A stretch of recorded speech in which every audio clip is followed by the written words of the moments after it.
Alright guys, so we're going to be working on my John Deere X580.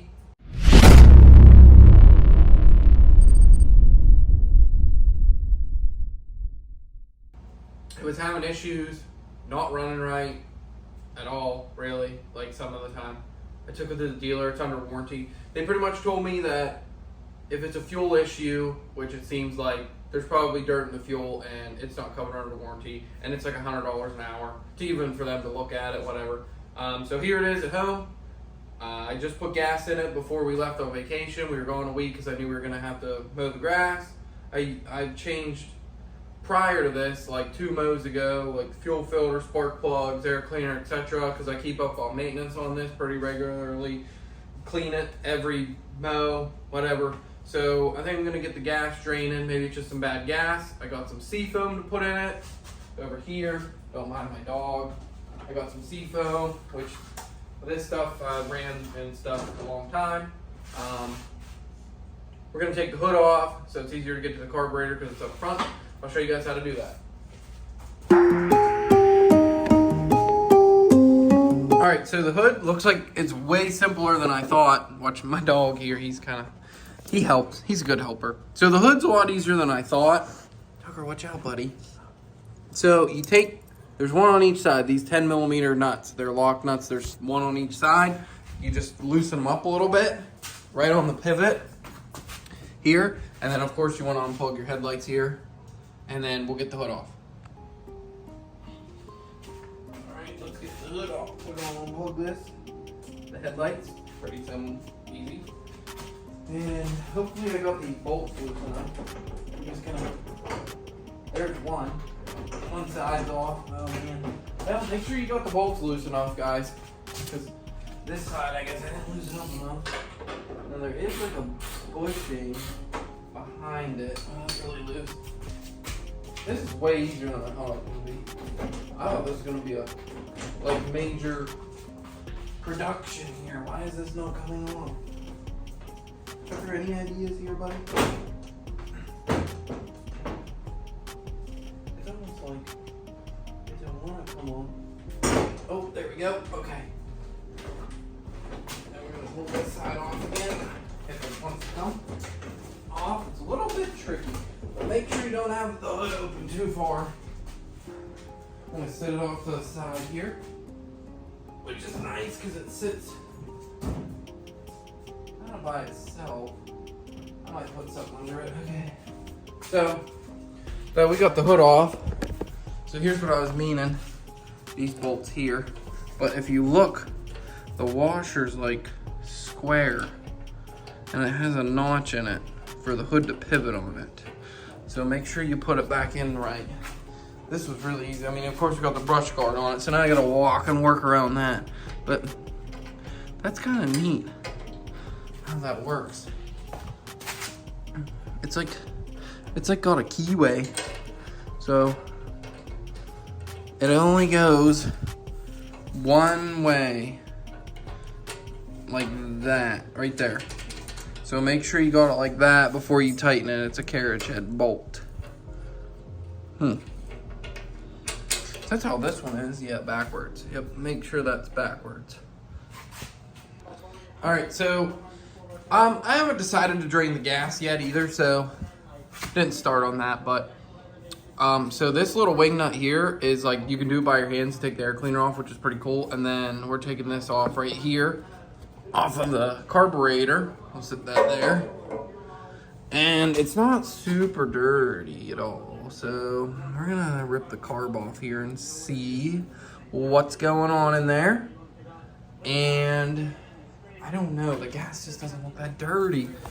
Like my filter that I took off isn't that dirty either. So like maybe some dirt got in the carb from me, like, or the fuel pump. I don't know, guys, but here's what we're doing.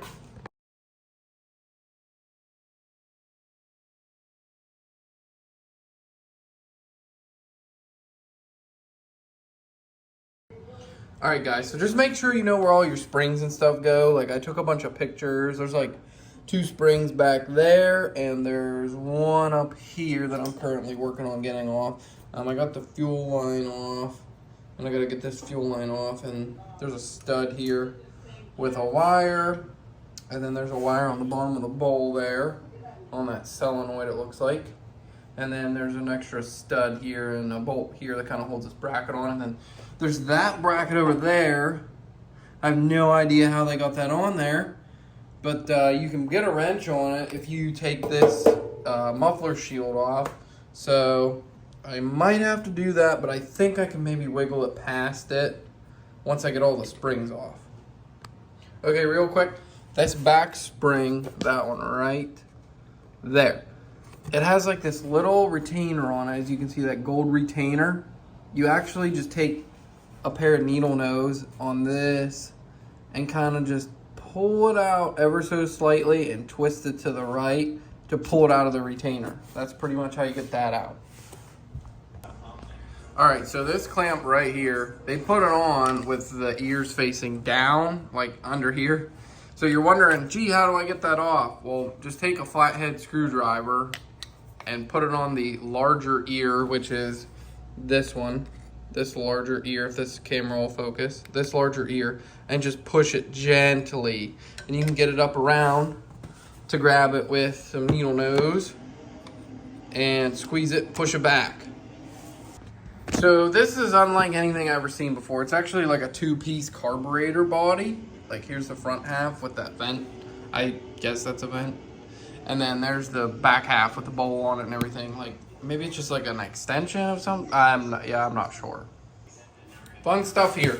So to get the second part off, actually, if you look, it's hitting that. So we're gonna have to take this guard off, but I kind of like leaving this on here, this whole bracket, because it kind of holds all the springs in the same spot where you need them at. So just kind of leaving that there is kind of nice. So we're gonna hurry up and zip this off. They look like all 10 millimeters. And then we'll see how to get this plug unplugged. All right, so there's only 6 bolts that hold that guard on. 3 on each side, they're 10 millimeter. Pretty quick and easy to come off. This plug, you just wanna get a pick, a 90-degree one like this. And I just put it right on this and pushed it in and pushed down. So in and down, and it came right unplugged. Like so, like that. And then here's one more thing. So that back spring back there, I said about having that retainer clip on it, the gold one. There's another little spring inside of it. You can see it there right in front of my finger. It actually hooks onto that retainer clip. So make sure you put that back because it hooks on that loop. This loop, which let me try and point to it, guys. Here, it hooks on this loop. Where is my pick at for a pointer? It hooks on this loop right here, right there. That's where this spring here hooks on that loop. Okay. Both halves of the carburetor off here. Not the best setting spot. We're gonna protect these gaskets. I shoved a rag in there. You don't really want to get these gaskets covered in like cleaning solution. They will swell and stuff. There's gas coming out. We're gonna go ahead and crack this bowl open and take a look at it. All right, so I remember this working on my friend's lawnmower. He had I think it's a Bad Boy 0 turn or whatever, and it ended up being the coil bad on it. But I remember I cleaned his carb for him anyhow. But down here by the solenoid, there's like a nut, and it's like has one side on each side, I should say. So I remember needing a skinny wrench for it. This one's 1/2 inch. It might be metric, but I don't have metric skinny wrenches. So we're gonna use this. Wasn't super tight. I just cracked it loose and then spun it with my fingers. This has like some sort of needle on it, plunger thingy. Kind of probably controls the needle valve somehow. I don't know. It's a little bit. It's actually kind of dirty if it'll focus. I'm surprised. So we're gonna see what's in this carb. All right, sorry guys, but I'm like an amateur again. Like I used to rebuild quad and dirt bike carbs all the time, but I don't remember half this stuff. Just being honest. So I think this is the main jet. I got it out. It looks kind of clean. Most of this stuff looks clean. The float seems like it's working. The bowl wasn't very dirty. I don't know, guys. I'm gonna give it a spray out. I might take the float apart here and see what that looks like up in there. Kind of just spray everything out, look at it, kind of put it back together. But I don't remember, one of these you have to count the turns on for your air fuel mixture, but I'm not sure if these are internal or external or if it does it itself. Because most of the carbs that I worked on have multiple jets and then an air fuel mixture screw, but I don't see one on this at all. So I counted the turns anyhow. Okay, so I got this apart. Typically you need a little punch, I just use the pick to punch this little rod out of the float. The valve and everything looks really clean, if it'll focus. So I'm not sure, I might just spray it out and just take a look at everything, clean it real good, throw it back together, and we'll see. All right, guys, so we got it all back together. Got the carb on, the heat shield back on, air cleaner. I'm not gonna put the hood on yet. I'm just gonna make sure it starts here. I mean, it took like 10 minutes to throw it back together. All right, let's see if she starts.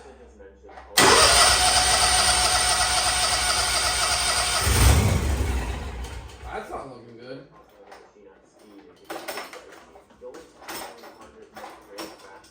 I guess it's probably gonna fill the bowl up.